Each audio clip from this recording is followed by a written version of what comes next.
सिस्टायटिस अर्थात urinary ब्लॅडरचे infection, मूत्राशय आणि मूत्रवाहिकेच्या आजारांनी त्रस्त असलेले रुग्ण आम्ही रोज पाहतो. ह्याचं मुख्य कारण म्हणजे एकंदरीत आपल्या आरोग्याबद्दलची अनास्था. वारंवार लघवीला लागणं, लघवीला जळजळ होणं, लघवीमध्ये पू किंवा रक्तस्त्राव होणं, लघवी करताना दुखणं, लघवीची धार व्यवस्थित नसणं, लघवी तुंबून राहणं, ह्या लक्षणांमुळे आपलं ह्या आजाराकडे लक्ष वेधलं जातं. मूत्राशय आणि मूत्रवाहिकेच्या आजारावर परिणामकारक उपचार करता येतात आणि म्हणूनच ह्या आजाराकडे तुमचं लक्ष वेधणं मला महत्त्वाचं वाटतं.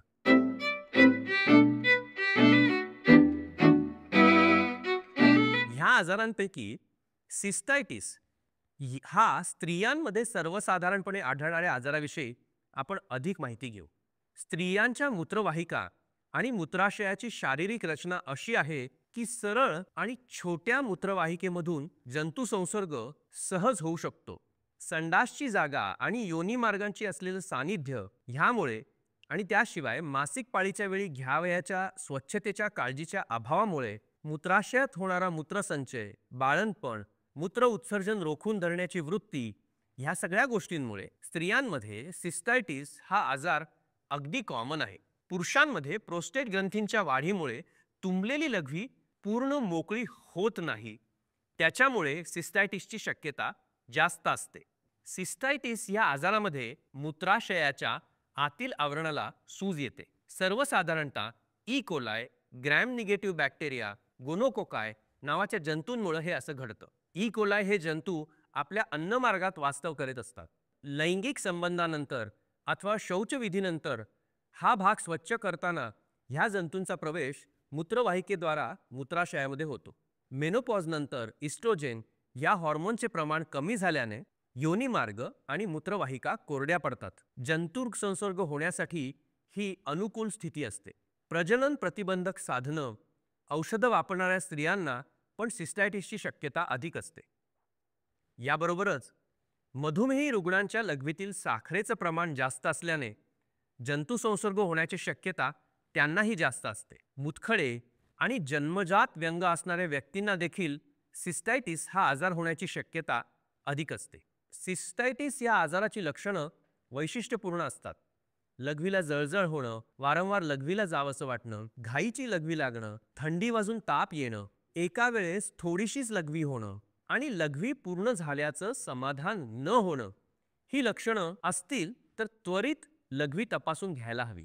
कधीकधी रुग्ण ओटीपोटात आणि कंबर दुखण्याची तक्रार करतात. ह्या वेळेस हा जंतू संसर्ग मूत्रपिंडापर्यंत पोहोचलेला असू शकतो. अशा वेळी भरपूर पाणी घ्यावं. दर 4 तासांनी कमीत कमी अर्धा लिटर पाणी प्यायला हवं. वेदनाशामक औषधं डॉक्टरांच्या सल्ल्यानुसार घ्यावी.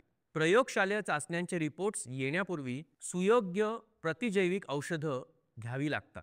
सिस्टायटिस झालेल्या रुग्णांना जन्मजात किंवा रचनेत दोष आहे का हे पाहण्यासाठी सिस्टोस्कोपी किंवा CT/IVUची तपासणी करायला लागते. युरिन कल्चर आणि सेन्सिटिव्हिटी पाठवून आपल्याला बॅक्टेरिया कुठल्या अँटीबायोटिक्सना प्रतिसाद देतात हे कळू शकतं आणि त्यानुसार कुठल्या जंतूंसाठी कुठले अँटीबायोटिक वापरायचे याविषयीचं दिशादर्शन होतं.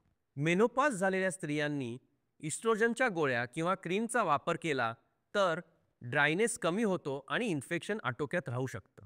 ह्या आजाराच्या प्रतिबंधनाच्या दृष्टीनं भरपूर पाणी पिणं महत्त्वाचं असतं. विशेषतः उन्हाळ्यामध्ये दिवसात 2 ते 3 लिटर पाणी आणि दिवसभर 3 ते 4 तासांनी सतत पाणी पिणं गरजेचं आहे. लघवी पूर्ण मोकळी होईल हे पाहिलं पाहिजे. लघवी दाबून ठेवण्याची वृत्ती बिलकुल चांगली नाही. योनी मार्ग आणि आसपासच्या भागाची स्वच्छता अतिशय महत्त्वाची असते. सिस्टायटिस हा आजार सर्वसाधारणतः आढळणारा आजार असला तरी त्याकडे दुर्लक्ष करू नये, कारण तो व्यवस्थित आणि पूर्ण बरा होऊ शकतो.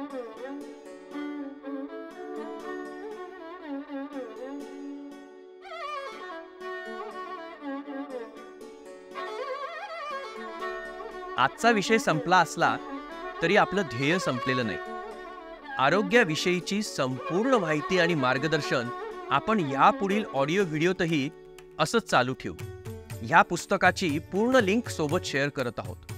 तुम्हाला हा प्रयत्न आवडला असेल तर याची लिंक शेअर करा सबस्क्राईब करा आणि निरोगी आयुष्याची तुमची वाटचाल अशीच कायम चालू ठेवा.